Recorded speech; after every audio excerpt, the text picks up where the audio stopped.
Himalayan യാത്ര എൻ്റെ ജീവിതത്തിലെ വലിയൊരു സ്വപ്നമായിരുന്നു. ഹിമാലയൻ മേഖലയിൽ കഴിഞ്ഞ ഒരു 10-15 വർഷമായിട്ട് പുനർനിർമ്മാണവുമായിട്ട് ഉത്തരകാശിയിലും നേപ്പാളിലും ഐക്യരാഷ്ട്രസഭയുടെ ഭാഗമായി നേപ്പാളിലും പലയിടത്തും ഈ പുനർനിർമ്മാണവുമായിട്ട് ബന്ധപ്പെട്ട പണിക്ക് വേണ്ടി ഞാൻ പോയിട്ടുണ്ട്, രൂപകൽപ്പന ചെയ്തിട്ടുണ്ട്. ആ ഭൂഭാഗത്തെ പറ്റിയുള്ള കൃത്യമായ ബോധ്യമുണ്ട്. അപ്പോഴൊക്കെ ഞാൻ ഒരിക്കൽ ഹിമാലയത്തിൻ്റെ 27 കൊടുമുടികളുടെ മുകളിൽ കൂടെ പറക്കുകയും ചെയ്തിരുന്നു. ഹിമാലയം എപ്പോഴും തീരാത്തൊരു എന്താ പറയുന്നൊരു തൃഷ്ണ പോലെ നിൽക്കുന്ന ഒരു കാര്യമാണ്. നമ്മൾ കാണുന്തോറും നമ്മൾ മോഹിക്കും ഹിമാലയത്തിൽ പോകാനായിട്ട്. മഞ്ഞണിഞ്ഞ നമുക്കറിയാവുന്ന ഏറ്റവും വലിയ ഹിമാലയത്തിൻ്റെ ഒരു സാന്നിധ്യം, അത് ജീവിതത്തിന് ഒരുപാട് പാഠം പഠിപ്പിക്കുന്നൊരു സാന്നിധ്യമാണ്.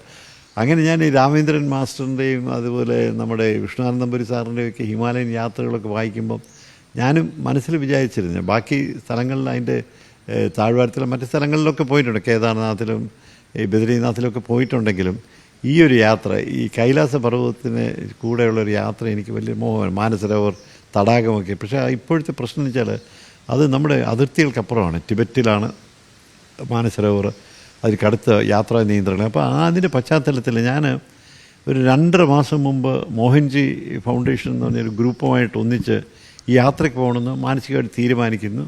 അവർക്ക് യാത്രാ രേഖകളെല്ലാം എടുത്ത് എല്ലാ പെർമിഷൻസ് എനിക്ക് കിട്ടി, വിസ ഉൾപ്പെടെ ട്രാവൽ പെർമിഷനൊക്കെ എല്ലാം കിട്ടി. ഇവിടുന്ന് കാഠ്മണ്ഡു വരെയുള്ള ടിക്കറ്റ് എടുത്തു, ബാംഗ്ലൂർ വരെ ടിക്കറ്റ് എടുത്തു. അപ്പം എല്ലാം കൊണ്ട് 21-ാം തീയതി വൈകുന്നേരം ഞാൻ കാഠ്മണ്ഡുവിൽ എത്തുകയും 22-ാം തീയതി ഒരു ഓറിയൻറ്റേഷൻ ക്ലാസ്സുമായിട്ട് ബന്ധപ്പെട്ട് അവിടെ നിൽക്കുകയും 23-ാം തീയതി കാഠ്മണ്ഡുവിൽ നിൽക്കുക 24-ാം തീയതി തൊട്ട് ഈ യാത്ര തുടങ്ങുകയാണ്. അപ്പോൾ അങ്ങനെയായിരുന്നു ഞങ്ങൾ പരിപാടി ഫിക്സ് ചെയ്തിരുന്നത്. ഈ ഗ്രൂപ്പിൽ 2ാമത്തെ ഗ്രൂപ്പ്, ആദ്യത്തെ ഗ്രൂപ്പ് കഴിഞ്ഞു.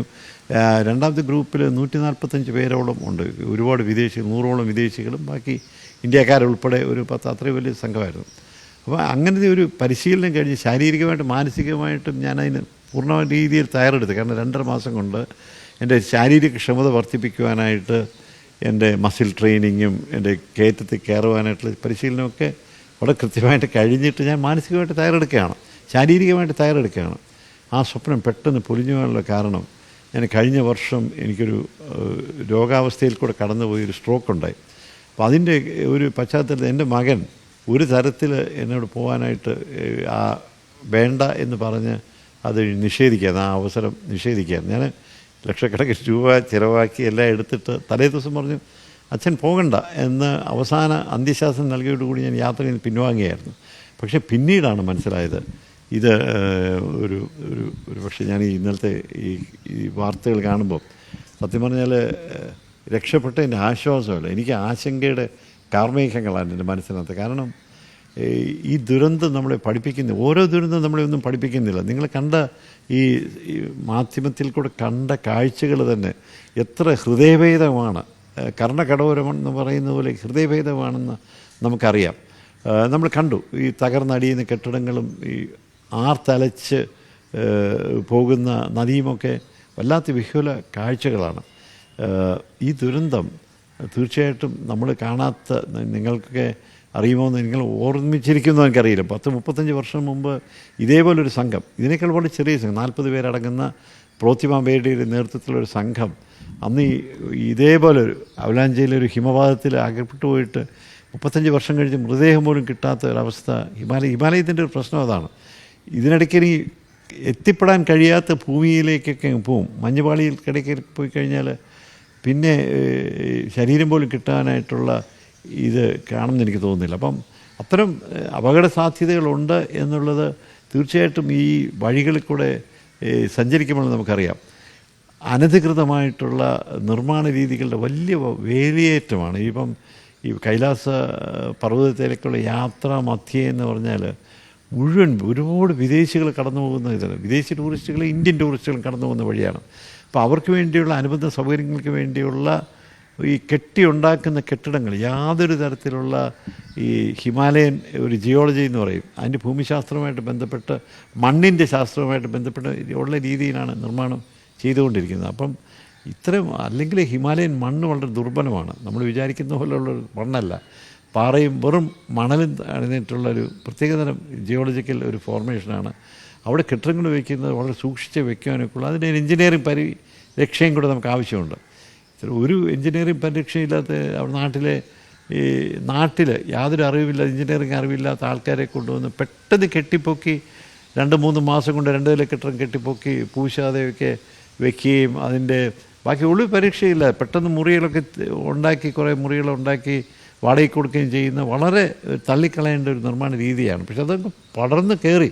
ഇപ്പം ഞാൻ പറയട്ടെ, ഈ കഴിഞ്ഞ കാലത്തെ കഴിഞ്ഞ ദിവസത്തെ ദൃശ്യം കാണുമ്പോൾ അറിയാം, ഒരു നഗരം തൂത്തെറിയപ്പെടുകയാണ്. പെട്ടെന്ന് ഇമിഗ്രേഷൻ ഓഫീസ് വരുന്ന തകർന്നടിയുന്ന ചുറ്റുമുള്ള കെട്ടിടങ്ങൾ പോകുന്നു, ഒരു പപ്പടം പൊടിയുന്ന പോലെ ഒരു ഗ്രാമപ്രദേശം കംപ്ലീറ്റായിട്ട് ഈ വൈപ്ഡ് ഔട്ടാണ്, ഈ ഭൂമുഖത്തൊന്ന് തുടച്ച് നീക്കപ്പെടുകയാണ്. ഈ ഭൂകമ്പം അല്ലെങ്കിൽ ഈ ഭൂകമ്പം കൊണ്ടുണ്ടാക്കിയ ഈ മലയിടിച്ചിൽ, അങ്ങനെയാണ് ഞാൻ വിശ്വസിക്കാൻ തയ്യാറാവുന്നത്. അങ്ങനെയാണ് സർക്കാർ ഭാഷ്യവും.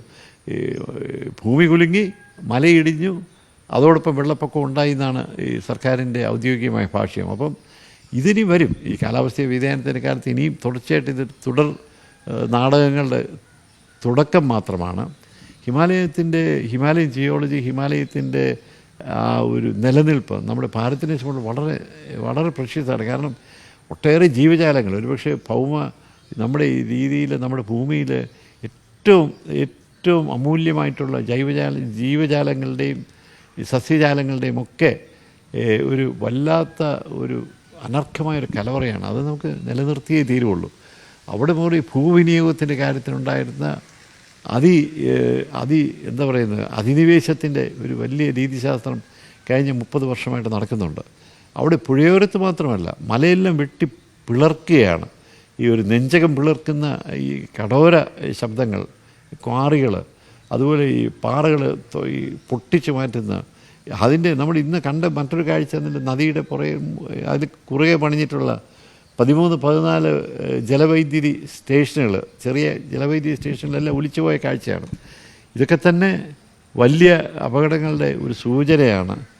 നമ്മുടെ കൊച്ചു കേരളം ഈ ഭാഗത്ത് നിന്ന് വളരെ ദൂരെയാണെങ്കിൽ പോലും നമുക്കും ഒരുപാട് പാഠങ്ങൾ പഠിക്കുവാനുണ്ട്. ഭൂവിനിയോഗത്തിൻ്റെ കാര്യത്തിൽ കരുതലും ജാഗ്രതയുമുള്ള സമീപനം ഇല്ലെങ്കിൽ ഈ ഭാവി അപകടങ്ങളുടെ പറുദീസയാവും നമ്മുടെ കൊച്ചു കേരളം എന്നും കൂടെ ഞാൻ ഭംഗിന്തരയുടെ പറഞ്ഞുകൊള്ളട്ടെ.